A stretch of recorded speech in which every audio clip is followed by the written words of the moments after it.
Welcome to the Ed Show. Let's talk about it. I'm your host, Ed Pons. We have an exciting guest with us. She has a tremendous career. She's a business person, and she had a career in the military. And she's going to tell us all about it.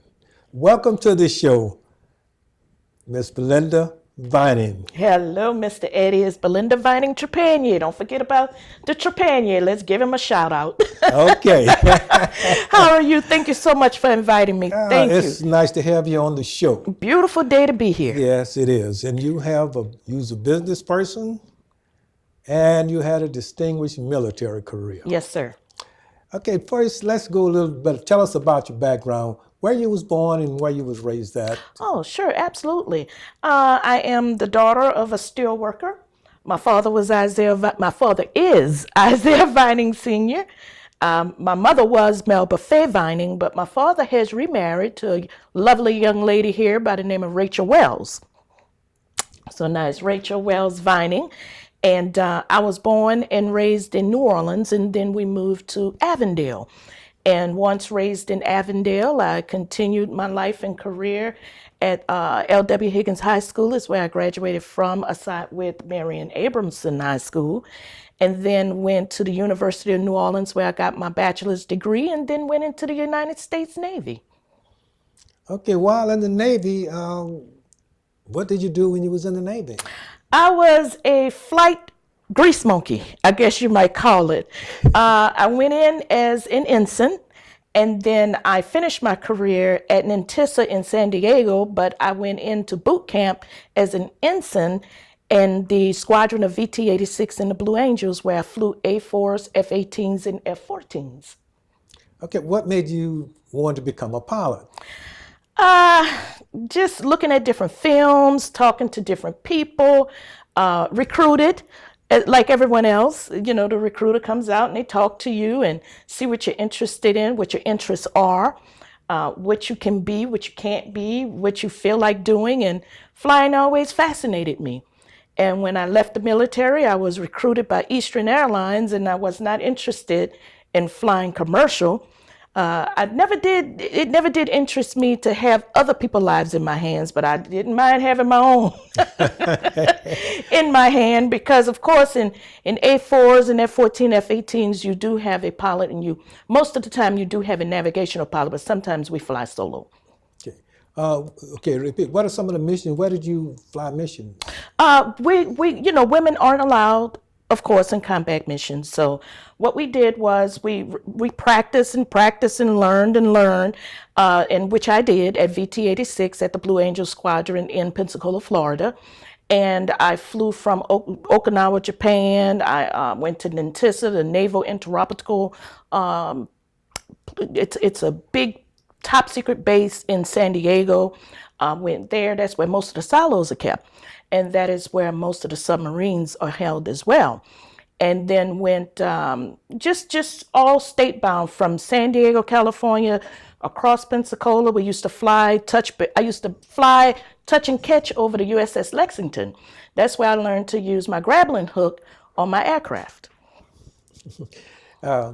So women will never fly in combat. I won't say that.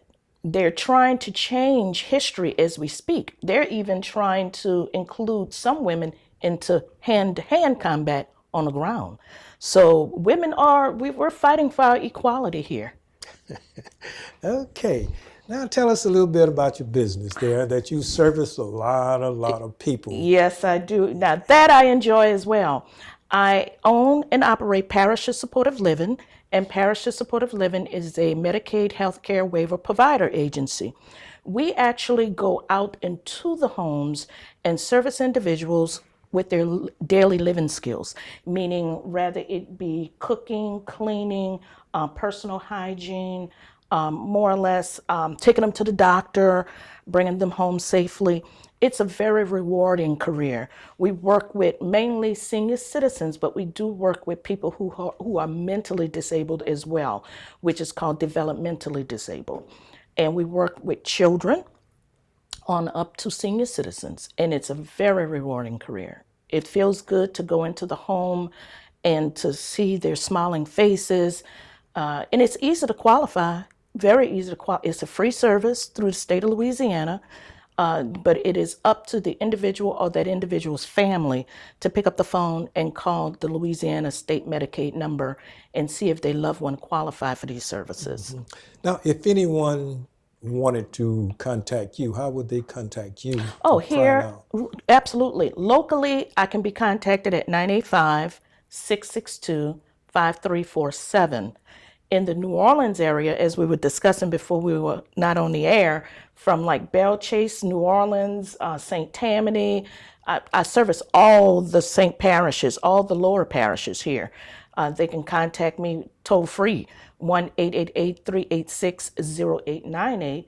And for the Harahan, New Orleans, Jefferson Parish areas, it's 504-733-8796. Okay. Okay, you service all those areas in all of Louisiana. Yes, sir. How many employees do you have? Right now, we range anywhere from 150 to 300 employees in a given year. And the reason for that is, of course, people pass on, or people go to a different agency for whatever reason, or people come into the agency, or people leave. It's a revolving door. But we try to be fair with our employees. We go with the national hire rate. And I got some good news about my agency. We just started doing is we're going to self-direct payroll. So soon everyone, yes sir, soon everyone will be contractors. So now everyone has an opportunity to manage their own paycheck. So that is a blessing because of the new 40-hour rule, the Affordable Care Act, and everything else that's coming into fruition for 2016. A lot of people cannot afford to lose any money out of their paycheck. So we developed an idea to keep the paycheck and the money with the individual and not to the state or the federal government. Mm-hmm. And you're doing that by them becoming Contractors. That is correct. And we're starting that in January. Not every agency is allowed to do it. See, I'm not 501c3. So by me not being nonprofit, we're able to follow the DHH rules of licensing and health standards to obligate to be able to make our people contractors. And with that being said, with the 40-hour rule, it means that legislature changed it not long ago, maybe a couple of months ago, saying that you cannot have more than one worker in the home working over 40 hours, meaning that they have to be paid overtime or time and a half. And we all know that the reimbursement rate is not enough to pay individuals overtime or time and a half. So that means that the client is forced to have more than one worker in their home. And a lot of people don't like that idea because people are used to certain people being in their home. Especially when they get a certain age. Oh, absolutely, Mr. Eddie. People don't want just anybody in their home, but they need the services.